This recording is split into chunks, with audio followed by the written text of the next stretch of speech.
নমস্কাৰ RCC building এটা আপুনি বনাম বুলি ভাবিছে বা বনাই আছে বা মিস্ত্ৰীৰ কাম লাগি আছে মালিকে মিস্ত্ৰীৰ ওপৰত দায়িত্ব দিয়ে কাট বা কিমান লাগিব সকলোবিলাক বস্তু যদি নাজানে একেবাৰে হিসাব কৰি দিবলৈ 2-3 বাৰ মান হিসাব কৰিব লগা হয় একেবাৰে আপুনি জানিব পাৰিব আজি আমাৰ ভিডিওটো সম্পূৰ্ণকৈ চাব তেতিয়া আপুনি জানিব পাৰিব আপুনি যদি আমাৰ চেনেলত নতুনকৈ আহিছে চেনেলটো সাবস্ক্ৰাইব কৰি বেল আইকনটো অন কৰি ল'ব বুলি আশা ৰাখিলো আহক ভিডিওটো আৰম্ভ কৰো পোনপ্ৰথমে জানি ল'ব লাগিব বিল্ডিংটোৰ শৰ্ট স্কোয়াৰ কিমান আছে শৰ্ট স্কোয়াৰটো কিমান আছে আপোনালোকে জুখাৰ পাছত আৰু এটা জানি ল'ব লাগিব যে 1 টিবি কাঠ হ'বলৈ হলে কিমান স্কোয়াৰ ফুটে 1 টিবি কাঠ হয় আৰু 1 স্কোয়াৰ ফুট হ'বলৈ হলে কিমান লাগে 1 ফুট ডিভাইডেড 1 ফুট 1/1 এ 1 স্কোয়াৰ ফুট হয় 1 টিবি কাঠত আপোনালোকৰ 12 স্কোয়াৰ ফুটে 1 টিবি হয় যেহেতু 12 স্কোয়াৰ ফুটে 1 টিবি হয় তেনেহলে আপুনি 1800 স্কোয়াৰ ফুটৰ ঘৰটোত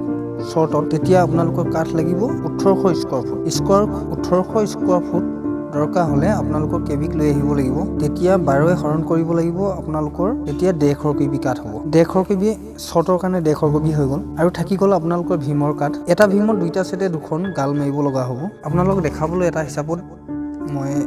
50 ফুট লৈছো দীঘলটো আৰু 36 ফুট লৈছো পথালিটো তেতিয়া হলে ভীমৰ 50 ফুটিয়া তিনটা লাগিব আৰু 36 ফুটিয়া চাৰিটা লাগিব টোটাল ভীমটো দীঘল 3 * 3 150 36 * 4 144 294 * 2 গালৰ কাঠ 12 ইঞ্চি লাগিব দুই পিঠি 588